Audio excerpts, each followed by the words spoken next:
Hey everyone, Ariel Adams here with a blog to watch. Today I'm going to review the LA.B Bonzer Ocarat edition watch.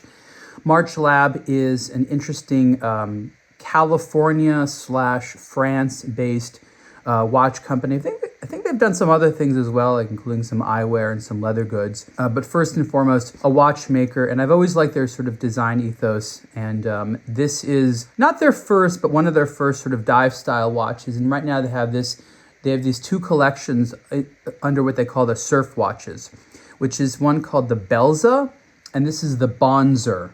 Strange names for an English speaker, but they didn't want to say it's a dive watch because it's not per se a dive watch, and they didn't want to call it a lifestyle watch or a beach watch. So surfer watch made sense, and the idea was that you could wear it, while surfing. It would handle that, but also sort of on the beach and for social settings and things like that. So, we call these desk divers and things like that. And this one is, I think, it's a very pretty watch.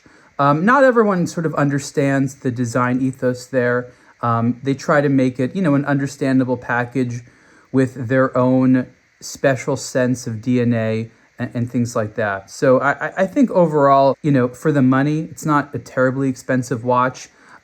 They do a really nice job. This watch is actually only water resistant to 100 meters.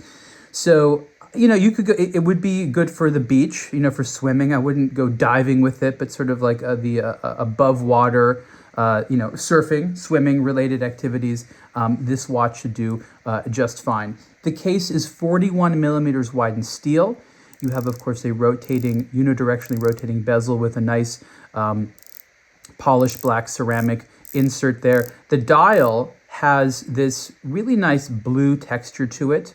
And this is a limited edition done with Ocarat, which is a retailer in France, an online retailer in France. And that's a special version for them. But there's really no other version quite like this with this dial texture and this particular color combination. So it's really, really nice that they were able to do that. Inside the watch, you have a Swiss-made LA.B G100 class movement. These have been showing up a lot lately. And there's a lot of good things to say about this. This begins with this sort of Japanese architecture. LA.B is now owned by Citizen. So this began life sort of as a Miyota.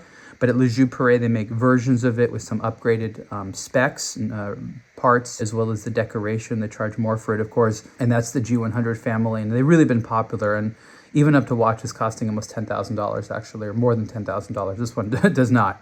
Let's put it on the wrist here. Like I said, 41 millimeters wide, 12.5 millimeters thick. Again, I think it's a handsome look. You don't have a huge amount of lume, right? There's just a little bit of lume strips in the hands, and the hour markers aren't lume. So to call this a full diving sports watch, but it is, again, look at that nice tapering bracelet, catches the light. It is a good fashion diver. And there's not that many of those at this price range. There's enough. Most of them at this price range are sort of a retro style, not that original. So in terms of originality and design worthiness, there's a lot going on here at the price point. So again, this is the LA.B Bonzer Ocarat edition. It is an interesting collaboration, but indicative of the other Bonzer models that LA.B makes. Retail price is $1,688, and you can see the full review in a blog to watch. Thanks.